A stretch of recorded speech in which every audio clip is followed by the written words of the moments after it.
सब कुछ खत्म हो गया बेटा। आने वाले कोस्टल कॉरिडोर के लिए 6000 एकड़ जमीन है हमारे पास। इससे बढ़कर कुछ और हो सकता है क्या? इससे बड़ा प्रोजेक्ट और कोई नहीं हो सकता। जमीन हमारी, प्रोजेक्ट आपका। प्रॉफिट जो भी होगा 50-50। इससे बड़ी deal we can't even imagine. गांव वालों की जमीन है, आगे कोई प्रॉब्लम्स हुए तो? ईमानदारी से ली हो तो प्रॉब्लम हो सकती है।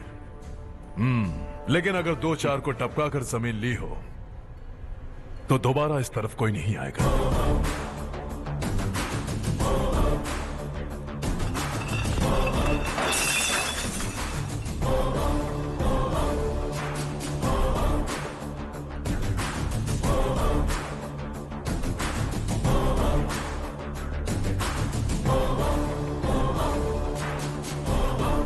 जमीन छीनकर धंधा भी शुरू कर दिया तुम लोगों ने। वो सिर्फ कागजात नहीं, लोगों की जिंदगियां हैं। सूट पहनकर एसी कमरे में पीना ठीक लगता होगा, लेकिन एक फैक्ट्री में कुत्ते की मौत मरना सुनने में अच्छा लगता है। What is all this nonsense, Madhavrao? बाद में मिलेंगे। No chance. दोबारा मिलने के लिए इनमें से कोई नहीं बचेगा। Bad luck. तुमने मुझे मारने के लिए जिन लोगों को भेजा वो निकम्मे निकले। गुस्सा उस बात का भी नहीं है, लेकिन घर परिवार माँ बाप सबको छोड़कर इस गांव को अपना माना है मैंने, और इसी को निगल लिया तुम लोगों ने। चलो अब तुम लोग बताओ, तुम्हें जिंदा छोड़ दूं? सबकी हड्डियां तोड़कर कागजात ले जा सकता हूं, पर तुम फिर आओगे, फिर तोड़ूंगा। तुम फिर आओगे, फिर तोड़ूंगा। कब तक चलेगा ये सब? मेरे इस गांव की कसम, आज तुम्हारी कहानी खत्म।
शॉर्ट सर्किट की वजह से सब जलकर राख हो गया। फैक्ट्री में काम करने वाले और मैं बच निकले। जमीन के कागजात और वो लोग अंदर ही रह गए।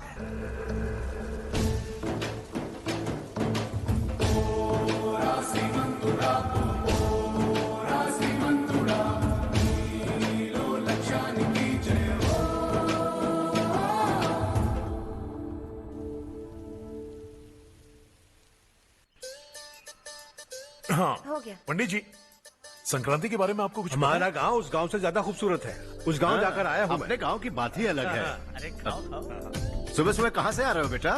बस पास ही के गांव से आ रहा हूं पापा। वहां मूंगफली और मिर्च की फसल अच्छी हुई है। आप जाते जाते ले जाइएगा।